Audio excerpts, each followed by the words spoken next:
Olá, seja muito bem-vindo. Este é o canal Tudo por Ele, porque dele, por ele, para ele são todas as coisas. Um canal criado no único intuito de vídeos pequenos como estes, levar o Evangelho e alcançar muitas vidas através do amor de Cristo Jesus, o nosso Senhor. E eu tenho certeza que hoje teremos uma palavra abençoada para você também.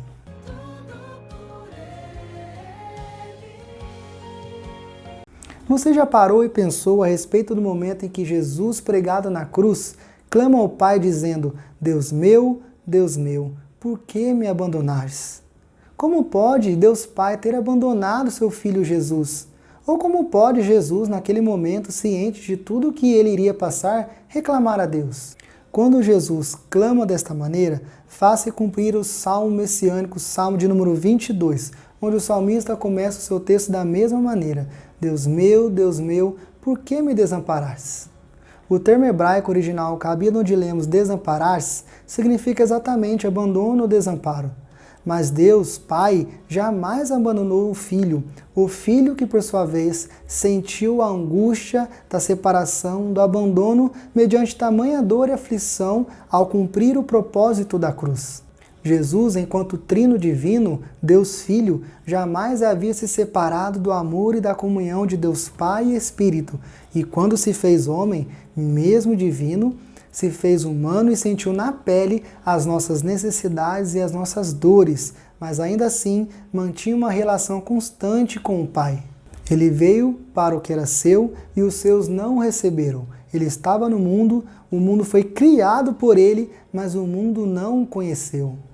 Ele foi perseguido, rejeitado, maltratado, humilhado, açoitado e condenado à morte e morte de cruz, mesmo sem cometer sequer um erro ou um pecado. E no momento da cruz, houve 3 horas de trevas, diz as Escrituras, e exatamente neste momento cumpria-se o propósito da cruz. Mas que propósito era este, afinal? Isaías capítulo 53, versículo 4 em diante.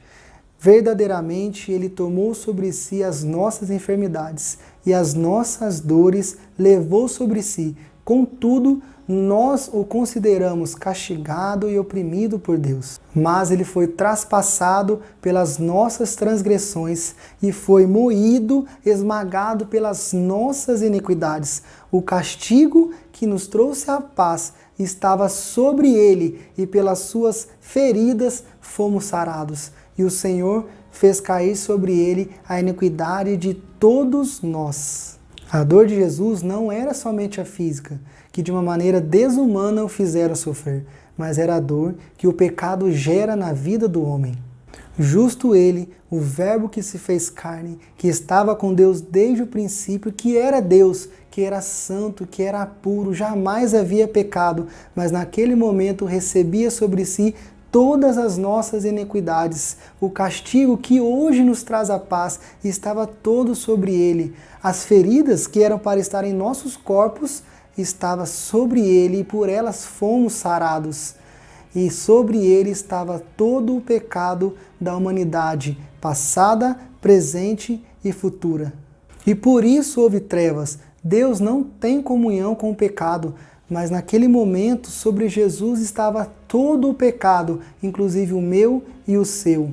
Não era totalmente Deus abandonando o Filho Jesus, mas era Jesus sentindo na própria pele a separação entre Deus e o homem, que é justamente o salário do pecado, a morte da comunhão entre nós e Deus. E diante desse sentimento, diante a perda da presença e a comunhão com o Pai, algo que jamais Jesus havia sentido, ele não poderia reagir diferente a não ser clamando pela presença do Pai. Deus meu, por que me desamparastes? Imagina o tamanho da dor e da angústia, do sofrimento de Jesus. Imagina como foi doloroso para ele. Mas ele suportou tudo isso e foi até o fim.